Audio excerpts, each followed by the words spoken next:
ನಮಸ್ಕಾರ ಸ್ನೇಹಿತರೆ, ನಿಮಗೆಲ್ಲರಿಗೂ ಮತ್ತೊಂದು ವಿಡಿಯೋಗೆ ಸ್ವಾಗತವನ್ನು ಹೇಳುತ್ತಾ ಅಯ್ಯಪ್ಪ ಸ್ವಾಮಿಯ ಮಹಾಪವಾಡಮಯ ಜೀವನ ಕಥೆಯ ಬಗ್ಗೆ ಈ ಒಂದು ವಿಡಿಯೋದಲ್ಲಿ ತಿಳಿಯೋಣ ಬನ್ನಿ. ಭಕ್ತರಿಗೆ ಧರ್ಮ ಅಧರ್ಮಗಳ ಮಧ್ಯೆ ಸಮತೋಲನ ಕಲಿಸಿದವರೇ ಅಯ್ಯಪ್ಪ ಸ್ವಾಮಿ. ಅವರನ್ನು ಧರ್ಮಶಾಸ್ತ್ರ, ಹರಿಹರಸುತನ, ಮಣಿಕಂಠ ಎಂಬ ಹೆಸರುಗಳಿಂದ ಭಕ್ತರು ಕರೆಯುತ್ತಾರೆ. ಅವರು ವಿಷ್ಣುವಿನ ಅವತಾರವಾದ ಮೋಹಿನಿ ಮತ್ತು ದೇವ ಶಿವನ ಪುತ್ರರಾಗಿದ್ದಾರೆ. ಅದೇ ರೀತಿಯಾಗಿ ಅಯ್ಯಪ್ಪ ಸ್ವಾಮಿಯ ಜನನದ ಬಗ್ಗೆ ತಿಳಿಯೋಣ.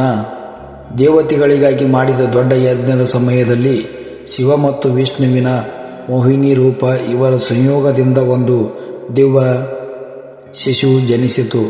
ಆ ಮಗು ಬೆಳಕಿನಂತೆ ಹೊಳೆಯುವ ಕೊರಳಲ್ಲಿ ಮಣಿಯೊಂದು ಕಾಣಿಸಿದ್ದರಿಂದ ದೇವತೆಗಳು ಅವರಿಗೆ ಮಣಿಕಂಠ ಎಂಬ ಹೆಸರು ಇಟ್ಟರು. ಪಾಂಡ್ಯ ವಂಶದ ಪಂದಳಂ ರಾಜನಿಗೆ ಮಕ್ಕಳಿರಲಿಲ್ಲ. ಆ ರಾಜನು ಬೇಟೆಗೆ ಕಾಡಿಗೆ ಬಂದಾಗ ಆ ಮಗುವನ್ನು ಕಂಡು ಮಗುವನ್ನು ಅರಮನೆಗೆ ಕರೆದುಕೊಂಡು ಹೋಗಿ ದತ್ತುಪುತ್ರನಾಗಿ ಬೆಳೆಸಿದನು. ಮಣಿಕಂಠನು ರಾಜ್ಯಕ್ಕೆ ಬಂದಿದ್ದರಿಂದ ರಾಜ್ಯದಲ್ಲಿ ಸಂತೋಷ ನೆಮ್ಮದಿಯಿಂದ ತುಂಬಿತ್ತು. ಮಣಿಕಂಠನು ಬಾಲ್ಯದಲ್ಲಿಯೇ ಯುದ್ಧ ಕಲೆ, ಧರ್ಮ, ಜ್ಞಾನ ಮತ್ತು ಜನರ ಸೇವೆ, ಸತ್ಯ ಮತ್ತು ನಿಯಮ ಪಾಲನೆ ಇದರಲ್ಲಿ ಪ್ರಸಿದ್ಧರಾಗಿದ್ದರು. ಅದರಿಂದ ಅವರಿಗೆ ಧರ್ಮಶಾಸ್ತ್ರ ಎಂಬ ಬಿರುದು ಬಂದಿತು. ಅಯ್ಯಪ್ಪ ಸ್ವಾಮಿಯ ಜನನದ ರಹಸ್ಯ. ದೇವತೆಗಳನ್ನೆಲ್ಲ ಕಾಡುತ್ತಿದ್ದ ರಾಕ್ಷಸಿ ಮಹಿಷೆಯನ್ನು ಸಂಹರಿಸುವುದೇ ಅಯ್ಯಪ್ಪನ ಅವತಾರದ ಮುಖ್ಯ ಉದ್ದೇಶವಾಗಿತ್ತು.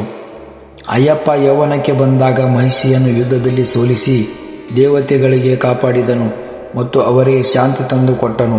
ಇದರಿಂದ ಸ್ವಾಮಿ ಶರಣಮ್ಮ ಅಯ್ಯಪ್ಪ ಎಂದು ದೇವತೆಗಳು ಜಪಿಸುತ್ತಾ ಅವರನ್ನು ಕೊಂಡಾಡಿದರು. ತಮ್ಮ ಅವತಾರದ ಉದ್ದೇಶ ಪೂರ್ಣಗೊಂಡ ನಂತರ ಅಯ್ಯಪ್ಪನು ಪಂದಳಂ ರಾಜನಿಗೆ ಹೇಳಿದರು, ಅಪ್ಪಾಜಿ, ನಾನು ಶಬರಿಮಲೆಗೆ ಹೋಗಬೇಕು. ಅಲ್ಲಿ ಮಕರ ಸಂಕ್ರಾಂತಿಯ ದಿನ ಸೇವೆ ಮಾಡಿದ ಭಕ್ತರಿಗೆ ನಾನು ದರ್ಶನ ನೀಡುತ್ತೇನೆ ಎಂದು ಹೇಳಿದಾಗ ರಾಜನು ಅಯ್ಯಪ್ಪ ಸೂಚಿಸಿದ ಸ್ಥಳದಲ್ಲಿ ಶಬರಿಮಲೆ ದೇವಾಲಯ ನಿರ್ಮಿಸಿದರು. ಆದ್ದರಿಂದ ಪ್ರತಿ ವರ್ಷ ಮಕರ ಸಂಕ್ರಾಂತಿಯ ದಿನ ಸ್ವಾಮಿ ಅಯ್ಯಪ್ಪನ ದಿವ್ಯ ತೇಜಸ್ಸು ಮಕರ ಜ್ಯೋತಿ ರೂಪದಲ್ಲಿ ದರ್ಶನವಾಗುತ್ತದೆ. ಇದು ಅಯ್ಯಪ್ಪನ ದಿವ್ಯತೆಯನ್ನು ಸಾರುವ ಅತ್ಯಂತ ಪಾವನ ಕ್ಷಣವಾಗಿದೆ. ಅಯ್ಯಪ್ಪನ ಭಕ್ತರು ಶರಣಾಗತಿಯ ಮಾರ್ಗ. ಅಯ್ಯಪ್ಪನ ಯಾತ್ರೆಯ ಮುಖ್ಯ ಸಂದೇಶ ಎಂದರೆ ಸಮತೆ, ಸಹನೆ, ಸತ್ಯ, ಸೌಹಾರ್ದ.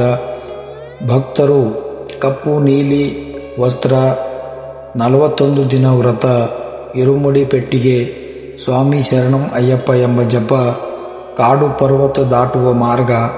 ಈ ರೀತಿಯಾಗಿ ಭಕ್ತರು ಶಬರಿಮಲೆಗೆ ಹೋಗಿ ಸ್ವಾಮಿ ಅಯ್ಯಪ್ಪನ ದರ್ಶನ ಪಡೆಯುತ್ತಾರೆ. ಅಂದರೆ ಯಾತ್ರೆಯ ಮುಖ್ಯ ತತ್ವ ಜೀವಿಗಳಲ್ಲೂ ಸ್ವಾಮಿ ಎಂಬುದು ಅಯ್ಯಪ್ಪನ ಶರಣಾಗತಿಯ ಮಾರ್ಗವಾಗಿದೆ. ಒಟ್ಟಿನಲ್ಲಿ ಅಯ್ಯಪ್ಪ ಸ್ವಾಮಿಯ ಸಂದೇಶ ಎಲ್ಲ ಧರ್ಮಗಳು ಒಂದೇ, ಎಲ್ಲ ಮನುಷ್ಯರು ಸಮಾನರು. ಕೋಪ, ದ್ವೇಷ, ಆಕ್ರಮಣಗಳನ್ನು ಬಿಡಿ. ಸೇವೆ, ಶಾಂತಿ, ಭಕ್ತಿ ನಿಜವಾದ ಯೋಗ ಎಂದು ಅಯ್ಯಪ್ಪ ಸ್ವಾಮಿಯ ಸಂದೇಶವಾಗಿದೆ. ಸ್ವಾಮಿಯೇ ಶರಣಮಯ್ಯಪ್ಪ. ನಮ್ಮ ವಿಡಿಯೋ ಸಂಪೂರ್ಣವಾಗಿ ನೋಡಿದ್ದಕ್ಕೆ ಧನ್ಯವಾದಗಳು.